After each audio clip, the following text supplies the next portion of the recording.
From the KBIA Newsroom in Columbia, I'm Amina Jenkins. A new federal farm bill is moving through Congress with potential impacts for both farmers and families across Missouri.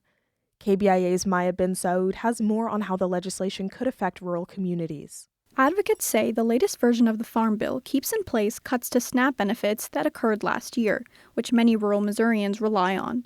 This comes while farmers themselves are facing rising costs and shrinking profits. Rhonda Perry with the Missouri Rural Crisis Center says those challenges are deeply connected. When farmers do well, when rural communities do well, when they don't do well, then we need programs in place that ensure that people have access to affordable, safe food. Perry says current policies fall short of addressing both sides of that equation, leaving rural communities vulnerable. The bill now heads to the Senate, where lawmakers are expected to make changes before a final version becomes law.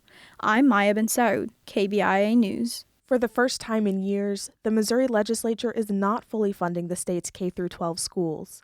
Members of the Missouri House and Senate passed a more than $50 billion budget Wednesday. It includes over $4 billion for the Missouri K-12 Public School Foundation formula. That's around $190 million less than what's needed to meet the formula requirement. The budget bills now go to Governor Mike Kehoe, who has to sign them before July 1st.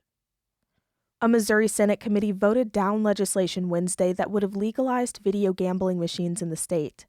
As Lily Halloran reports, that kills the bill for this year. The bill would have allowed the devices found in gas stations, bars, and fraternal organizations to be taxed and regulated by the State Lottery Commission. The legislation barely passed the House in February, but Senate President Pro Tem Cindy O'Laughlin has long been against the machines, especially in rural parts of the state. It's just very hard for the families, and I think we have enough dysfunction in our families that they need to hang on to their money, support their family. O'Laughlin says if Missourians want to expand gambling, they should collect signatures and put the issue on the ballot. A federal judge ruled the machines are illegal in February, and Missouri Attorney General Catherine Hanaway has taken action to shut them down. In Jefferson City, I'm Lily Halloran. Ameren, Missouri officials told lawmakers Wednesday the company plans to increase energy generation capacity by 50% in the next 4 years, largely in response to anticipated data center usage. Ameren lobbyist Rob Dixon says due to the law passed last year, residential customers won't be charged for the cost of investments to serve energy-intensive data centers. We are not providing them with discounts or incentives, and those large customers help everybody by contributing to the fixed costs of the system, the infrastructure that we all use, and they help keep rates lower for everybody else. Missouri regulations require data centers to pay for their costs to connect to the grid and sign a minimum 12-year contract for the electricity they'll use.